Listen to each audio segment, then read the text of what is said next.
Hello and welcome to my 101st video.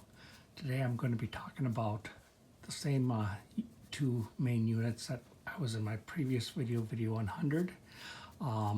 This particular pair is so interesting that I thought I would give you a better demonstration of it just besides playing it for you. What we have here is the model SH-TX200 THX control center and the SE-TX200 multi-channel power amplifier. Now, the one thing that struck me the most about this is that the amplifier itself is a lot different than what you would normally see in your typical amplifiers. Normally you would see your speaker outputs down here on the control center, but on this one they're on the amp itself. And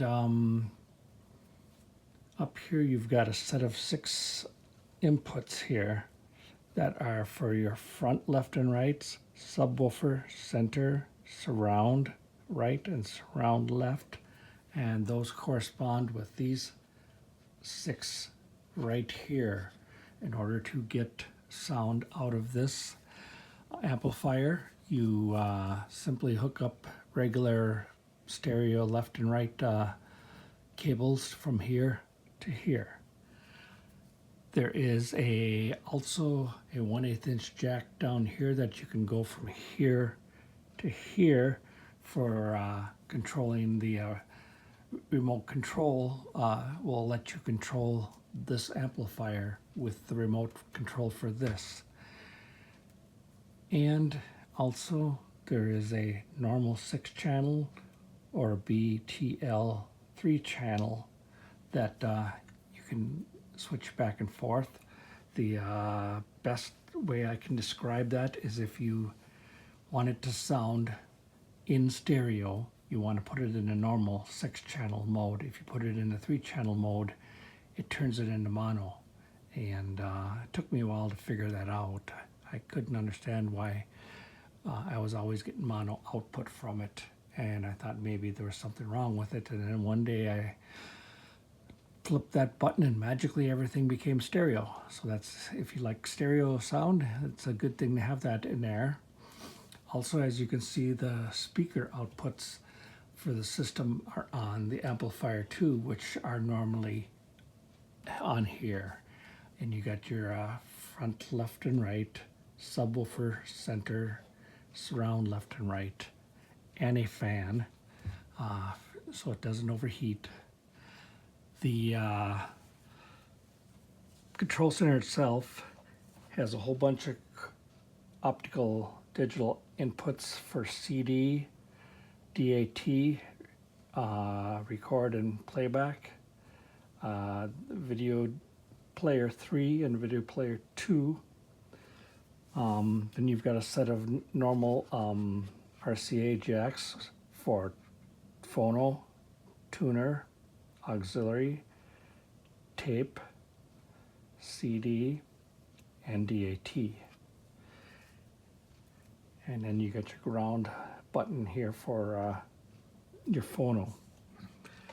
Then you got a whole bunch of RCAs down here, which are your front with yellow here, monitor out, VCR 1 in and out, VCR 2 in and out, video player 1, 2, and 3 here.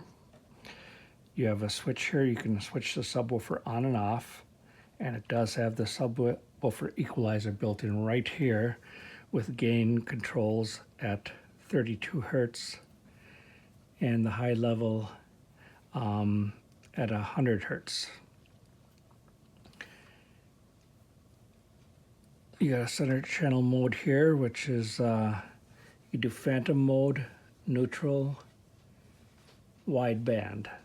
You also have a remote control so that you can control your tape player if it has a remote control on it from your remote control. It has two switched and one unswitched AC outlets. Like you see, it's pretty comprehensive. Now, if you don't mind, I'm going to pause this video for a moment, and I'm going to remove the top of the amplifier and show you what's inside and why it's about 60 pounds. It's a pretty hefty beast, and it requires 12 screws just to get the cover off. I've already taken the screws off, just got to lift the cover off, whereas this one only takes 6 screws. So I will pause this for now, and when I come back in a moment, you'll be able to see what it looks like inside. I apologize up front for a jerky video, but I'm not having it stationary on my tripod like I usually do. I'm going to be holding it so you can see inside, and bear with me, and I will be back in a moment. So I am back now, and as you can see, I've taken off the cover off the amplifier. Right away you can see the hefty aluminum heat sinks. It has 2 separate power supplies, and they are very, very heavy. They probably weigh about 20 pounds each. You can see the craftsmanship that goes into this. Even the wires here that go up to the front are in tubes so that they don't get burned or anything from the heat of the transformers. And you can see each one of the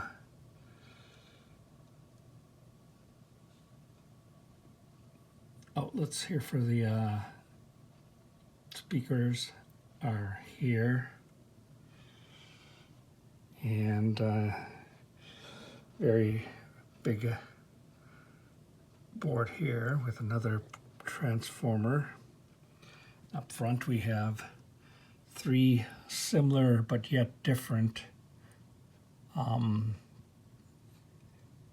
places that for the 3 different inputs of the main, center, subwoofer, and surround speakers. Each one of them has its own pair of caps on it. Looks like they're 20 or so thousand amps, or not amps, but picofarads. And you can see that there's a bunch of them. Up front there isn't too much to show, just power supply here. And as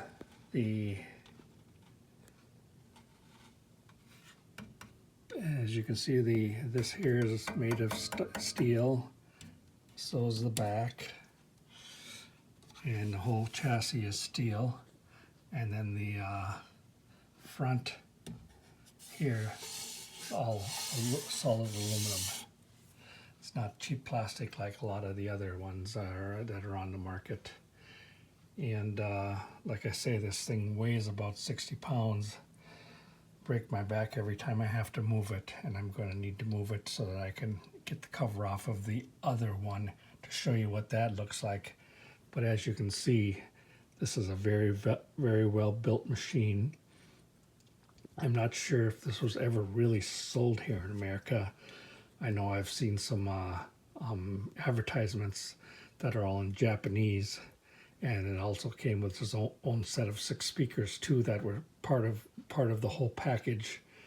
And at the time, I'm sure that package was probably $5,000 back in the early 90s, which is probably more like $10,000 this time around with the inflation and stuff.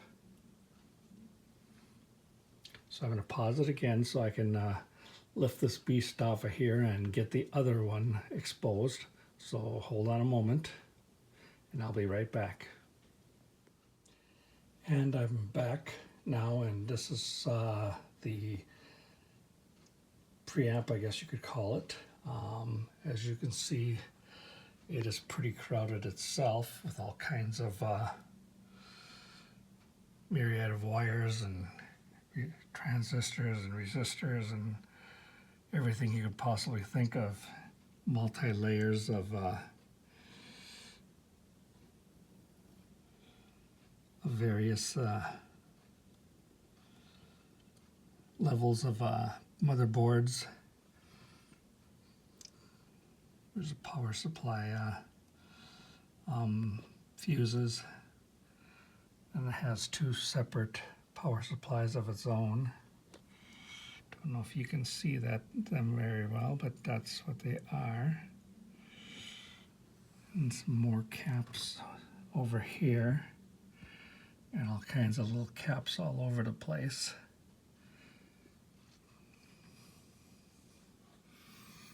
It's got a couple of various grounds here,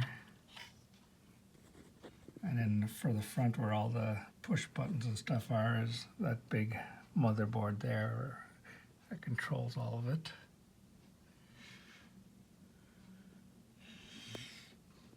And this is plastic here on here, but metal chassis, so it's not quite as heavy and beefy as the other one. It's probably weighs more in the realm of about 20 pounds. Too bad this isn't aluminum, but it isn't. It's plastic. I guess they had to compromise somewhere. Otherwise, it'd have been probably another $100, $200 for price on the thing. As you can see, this is quite the accomplishment for something that's over 30 years old now. Came out in 1992. And that is all for my demonstration today. Hopefully you enjoyed this demonstration. Hopefully you stick around till the end to watch it, because I'm keeping rambling on here and showing you just exactly what is involved in this thing. And it's a lot. It was too bad that Technics, around 10 years later, went and stopped making things. They did have a reputation of building some kind of mediocre stuff, but when they set their mind to it, the stuff they did build that was in good quality was almost like nobody else. They really knew how to build their stuff. But not everybody was looking for the top-notch stuff, so it was a limited market, and they couldn't face making all this fancy stuff anymore. It wasn't until about the early 2000s when they stopped making it, but they made quite a bit of stuff that a lot of it sold just in Japan, where the market was good for it.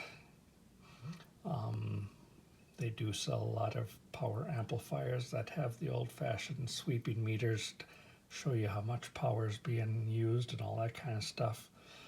And people who know about them flock to them, and the prices have gone way up on them. Some of them are in the $4,000 or $5,000 range for something that's, 20, 30 years old.